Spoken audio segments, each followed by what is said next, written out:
আয়েশা রাদিয়াল্লাহু আনহা থেকে বর্ণিত, তিনি বলছেন যে রাসূলুল্লাহ সাল্লাল্লাহু আলাইহি ওয়াসাল্লাম বলেছেন যে তাহাররাউ লাইলাতুল কদরি ফিল বিত্রি মিনাল আশরিল আওয়াখিরি মিন রমাদান। তোমরা লাইলাতুল কদর তালাশ করো শেষ দশকের বেজোর রাতগুলোতে রমাজানের। তাহলে রমাজানের শেষ দশকের বেজোর রাতগুলো হলো লাইলাতুল কদর।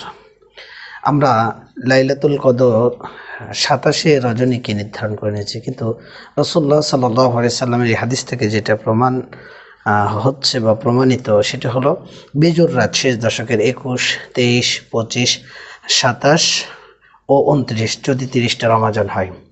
রাসূলুল্লাহ সাল্লাল্লাহু আলাইহি ওয়াসাল্লাম তাকে দেখানো হয়েছিল ফাইন্নী উরিতু লাইলাতুল কদরে।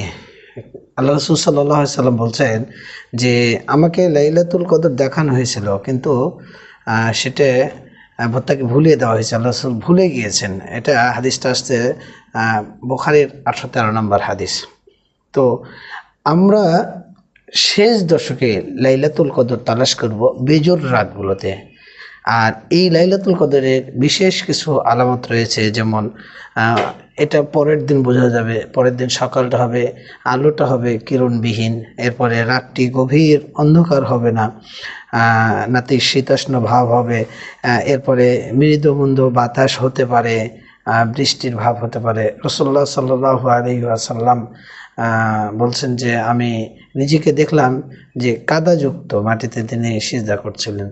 তো আমাদের উচিত সেটি হলো লাইলাতুল কদরকে শুধুমাত্র 27 রজনী থেকে নির্ধারণ না করে সুন্নাহ মোতাবেক আল্লাহ রাসূল সাল্লাল্লাহু আলাইহি সাল্লাম যেভাবে আমাদেরকে অনুসন্ধান করতে বলেছেন সেইভাবে অনুসন্ধান করা।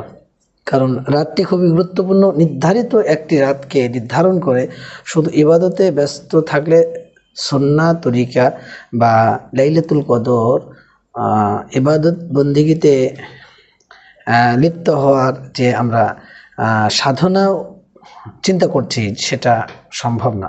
কারণ সুন্নাহ হলো যে শেষ দশকের বেজোর রাতগুলো লাইলাতুল কদর তালাশ করা।